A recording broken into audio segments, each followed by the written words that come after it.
आज आपका corporate and management accounting का पेपर था और मुझे आज बहुत सारे बच्चों के कॉल्स और मैसेजेस आए कि सर पेपर बहुत ही अच्छा था।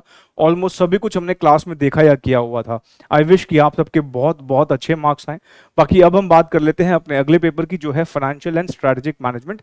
जैसे कि हम जानते हैं कि ये पेपर दो हिस्सों में बटा हुआ है, 60 नंबर का फाइनेंशियल मैनेजमेंट है और 40 नंबर का स्ट्रेटेजिक मैनेजमेंट है।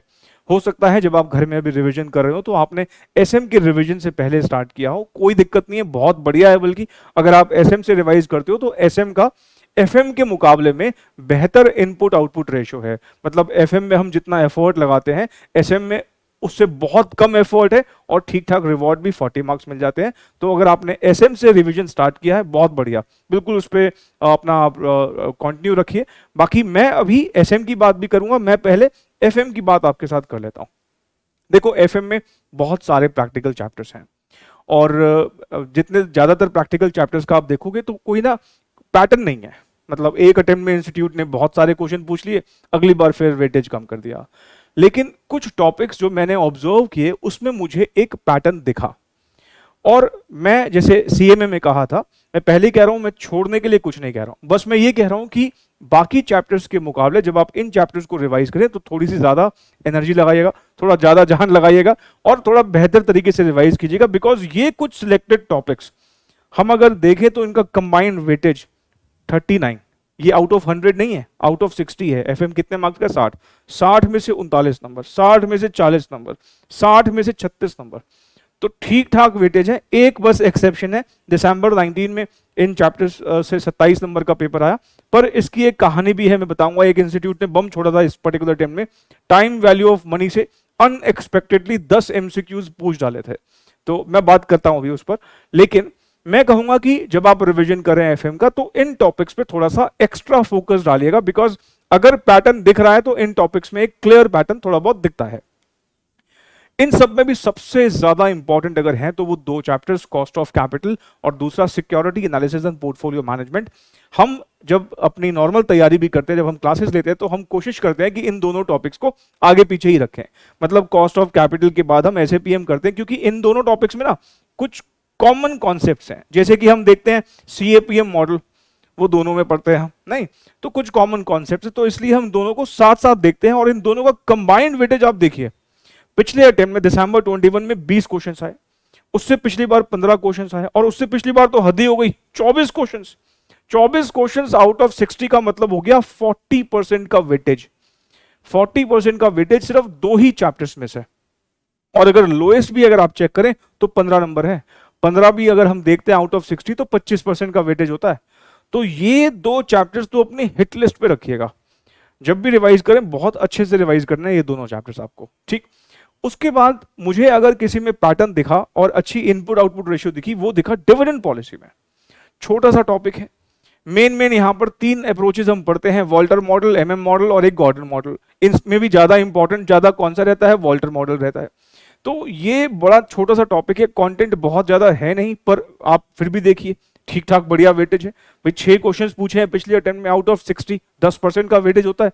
उससे पिछली बार 7, उससे पिछली बार 6। बस दिसंबर 19 में मैंने कहा 4 रहे, दिसंबर 19 में क्योंकि टाइम वैल्यू ऑफ मनी से बहुत ज्यादा ही क्वेश्चन आ गए थे, इसलिए फिर बाकी टॉपिक्स का वेटेज थोड़ा थोड़ा कम होता चला गया। तो 6, 7, 6, 4 बहुत बढ़िया परफॉर्मर है ये भी।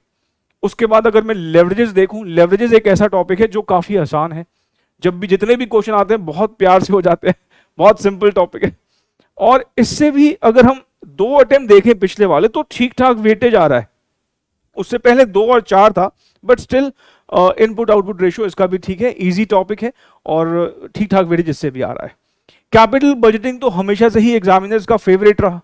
जब इवन सीएस प्रोफेशनल में कभी एफएम हुआ करता था, डिस्क्रिप्टिव पैटर्न का पेपर था, तो कैपिटल बजटिंग से ऑलमोस्ट हर अटेम्प्ट में 16 नंबर का पेपर, 20 नंबर का पेपर, 12 नंबर का तो कम से कम आ ही जाएगा। मतलब हर बार बढ़िया पेपर आता था। एमसीक्यू पैटर्न में क्योंकि ऑफ कोर्स एफएम का पोर्शन 60 मार्क्स का है, तो कैपिटल बजटिंग का भी वेटेज गिरना ही था। और आखिरी 2 अटेम्प्ट से ठीक ठाक वेटेज आ रहा है। पिछली बार 7 क्वेश्चन थे, उससे पिछली बार 11 क्वेश्चन थे और उससे पहले 4 थे। और मैं अगर एक बात और क्लैरिफाई करूं यहां पर, देखो इंस्टीट्यूट कैपिटल बजटिंग टॉपिक जब आप स्टडी मटेरियल में देखेंगे तो उसी के अंदर ही उन्होंने टाइम वैल्यू ऑफ मनी भी डाल रखा है।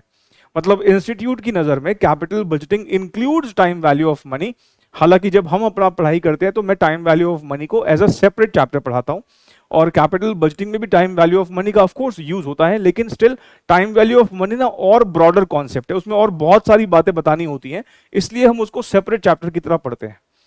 अगर मैं टाइम वैल्यू ऑफ मनी भी कैपिटल बजटिंग में इंक्लूड कर दूं तो ये वेटेजेस अकॉर्डिंगली बढ़ जाएंगे, लेकिन टाइम वैल्यू ऑफ मनी अगर मैं एज अ इंडिविजुअल कॉन्सेप्ट देखता हूं, दिसंबर 19 अगर मैं छोड़ दूं, क्योंकि इस अटेम्प्ट में 10 एमसीक्यू थे टाइम वैल्यू ऑफ मनी से, उसके अलावा टाइम वैल्यू ऑफ मनी से दो एक एमसीक्यू ऐसे ही आ रहे हैं। मतलब बस एक दिसंबर 19 का अटेम्प्ट था जहां पर सीधे सीधे 10 नंबर तक का पेपर पूछ लिया।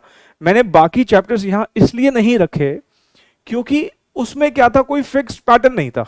जैसे कि suppose inventory management, working capital family का ही एक चैप्टर है, दिसंबर 19 में 6 क्वेश्चंस आए, लेकिन उसके बाद फिर वेटेज कोई कंसिस्टेंट नहीं रखा, 2 नंबर 1 नंबर ऐसे भी कर दिया। जैसे टाइम वैल्यू ऑफ मनी मैंने यहां नहीं रखा क्योंकि एक बार 10 फिर उसके बाद कम कर दिया वेटेज।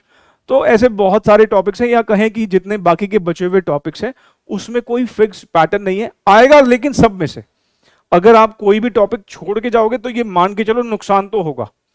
अब नुकसान कितना होगा ये डिपेंड करता है कि इंस्टीट्यूट उस दिन कितना पूछ रहा है। मैंने जैसे सीए में भी कहा था, पास्ट में जो हुआ है मैं उसके बेसिस पे ये सब बातें कर रहा हूं। परसों के पेपर में क्या आएगा ये ना मैं जानता हूं ना आप जानते हैं, ये आपको उसी दिन पता लगेगा, ठीक है ना। तो अभी फिलहाल के लिए मैं ये कहूंगा कि एफएम के जब आप रिवीजन करें, इन चैप्टर्स पर थोड़ा सा आप एक्स्ट्रा फोकस देंगे तो आपको बेहतर रिवॉर्ड मिलने की जो है वो पॉसिबिलिटीज है। अब बात कर लेते हैं एसएम की। एसएम के जो 40 मार्क्स हैं इस पर आपको मेनली अटैक करना है बढ़िया से। इसका इनपुट आउटपुट रेशियो बहुत बेहतर है। एफएम में हम जितना एफर्ट लगाते हैं यहाँ पर एफर्ट बहुत ही कम है उसके मुकाबले में, और 40 नंबर का जो रिवॉर्ड मिलना आप देखा जाए तो बहुत बढ़िया है, बहुत ही रीजनेबल है, बहुत अच्छा है। तो ऐसे में तो आप अपनी पूरी एनर्जी लगाएंगे, अच्छे से सब कुछ रिवाइज करेंगे, बट स्टिल मैंने आपके लिए कुछ कॉन्सेप्ट्स आइडेंटिफाई किए हैं जिस पर आपको थोड़ा सा एक्स्ट्रा टाइम और एक्स्ट्रा वेटेज देना है, क्योंकि इन कॉन्सेप्ट्स में से ये कुछ 14-15 कॉन्सेप्ट्स हैं जिसमें से लगभग 15 से 20 नंबर का पेपर जनरली आ जाता है, जो हमने अभी पास्ट में ऑब्जर्व किया। सुनने में बड़े इंपॉर्टेंट लगते ही हैं, Porter 5 forces, Ansoff growth matrix, BCG matrix, mission vision statement. ऐसे ही जो लास्ट चैप्टर है एनालाइजिंग स्ट्रैटेजिक एज, वहां पर 6 सिग्मा है, टीक्यूएम है नहीं, या फिर बीपीआर है। तो ये बहुत ही इंपॉर्टेंट कॉन्सेप्ट है जिसमें से 15 से 20 नंबर का पेपर जनरली आ जाता है। तो आप अपना जो सीक्वेंस रख रहे हैं एसएम के रिवीजन के लिए वैसे ही रखिए, पर जब ये कॉन्सेप्ट अगर आ जाए तो इनको थोड़ा सा अच्छे से रिवाइज कर लीजिएगा। हो सके तो इसका स्क्रीनशॉट लीजिए अगर आप मोबाइल पे ये वीडियो देख रहे हैं तो, ठीक है। अच्छा, एक बात मैं आपको बोलना चाहूंगा, इस ये जो कॉन्सेप्ट है पॉइंट नंबर 13 में आप देख रहे हैं, ERP, industry 4.0, fintech, artificial intelligence और ब्लॉकचेन टेक्नोलॉजी, ये कॉन्सेप्ट इंस्टीट्यूट ने बाद में ऐड किए थे स्टडी मैट में। जो ओरिजिनली स्टडी मैट एफएम का इंस्टीट्यूट ने लॉन्च किया था उसमें ये कॉन्सेप्ट नहीं थे, बाद में ऐड किए थे, और इस पर जो कह सकते हैं पहली बार क्वेश्चन ना लास्ट अटेम्प्ट में ही आया ब्लॉकचेन टेक्नोलॉजी पर।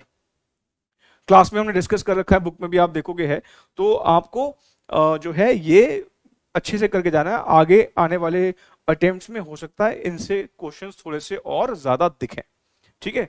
तो एसएम में कुछ नहीं छोड़ना, सब कुछ बहुत अच्छे से करना है, बस ये कॉन्सेप्ट पर थोड़ा सा ज्यादा फोकस दे दीजिएगा।